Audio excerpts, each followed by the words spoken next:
Je pense qu'il y a une maturité qui arrive en matière de prévention.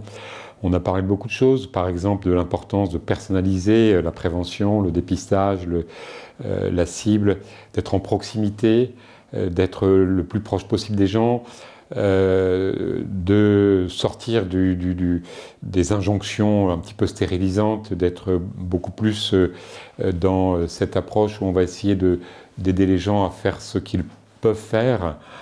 Donc ça, c'est un point qui est positif sur la façon de travailler et d'amener les gens à changer des choses. On a beaucoup parlé aussi de l'importance des déterminants environnementaux, socio-économiques, qui font qu'il y a des freins ou il n'y a pas de freins.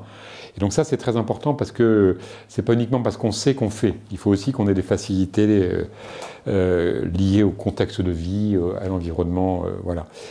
On a aussi développé l'idée qu'il fallait mettre de la science derrière ça, c'est-à-dire qu'on ne va pas dire n'importe quoi, il faut que ça s'appuie sur des données scientifiques, et puis on va aussi évaluer ce que l'on fait. C'est-à-dire que ce n'est pas parce qu'on fait la prévention qu'elle est forcément efficace ni forcément positive. Donc il faut y mettre aussi de la science, de la recherche.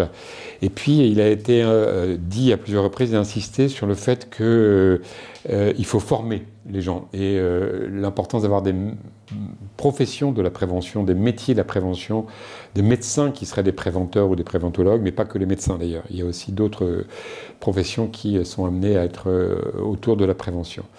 Voilà quelques idées fortes qui sont apparues à la suite de ce colloque.